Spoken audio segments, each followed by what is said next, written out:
Hey guys, Scott and Souls aficionado man here.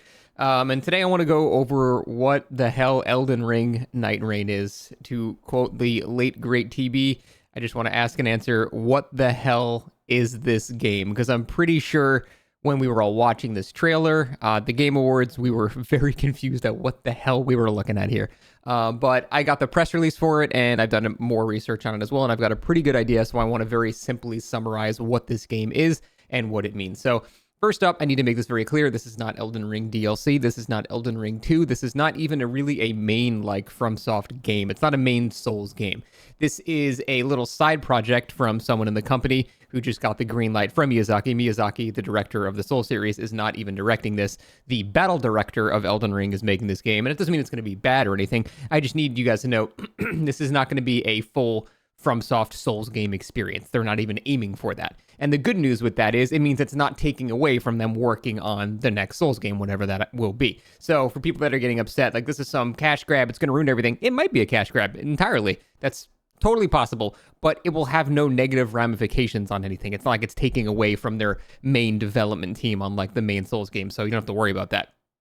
From everything I've learned here, this is basically just a condensed, like, hyper version of Elden Ring with a much more arcade mode feel and a much more roguelike element to it. So how the basic gameplay flow works is you and two friends, you can play solo, but it's recommended that you play with friends.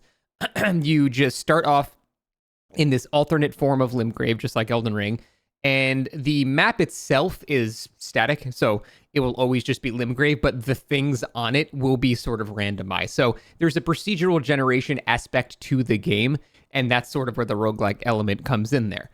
So you'll be wondering that, and you have this basic 3-day cycle, kind of like Majora's Mask, where I think it's like 10 or 15 minutes per day. And then as the day is winding down, that circle gets smaller and smaller, kind of like, any type of battle royale. And then you will fight a boss that is chosen. And, just kind of like the Binding of Isaac or whatever roguelike you play, you're just going to get a different boss.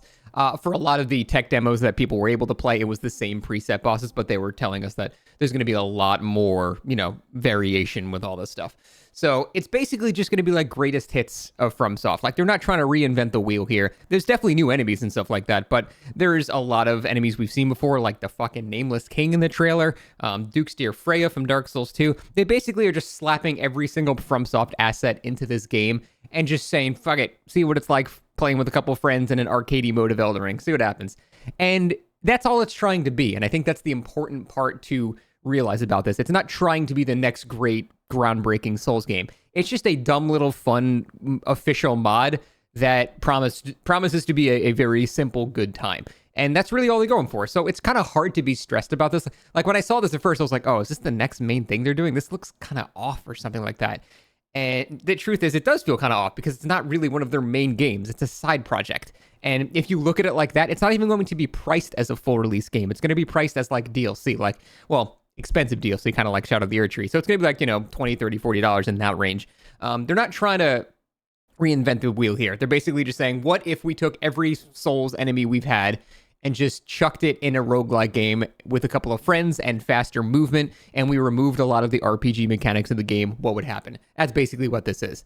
Like, when you level up in this game, you don't even like select your stats like in Elden Ring. It's very low on the RPG element here. You don't even make your own character. You just select one of preset heroes, basically, that have ults like it's fucking Overwatch or something like that. So it's definitely a very different concept from what we're actually looking at in the standard Souls games. But when you level up, you don't even pick your stats. It's based on the character you pick. So, like, the mage type character will level up more, intelligence and less vigor and stuff like that. And then the guardian bird type class will, have more vigor and endurance, blah, blah, blah. Like that kind of thing. You just level up and it does it automatically. So this is not really a game that's going to have that insane depth of theory crafting and build making and stuff like that a standard Souls games will have. You're going to go along with preset paths, but there is randomized loot and randomized rarity to loot, and they change the aspects of your gameplay, and the co-op elements are far more enhanced in this game. So it's going to be a very different experience, but it honestly looks fun.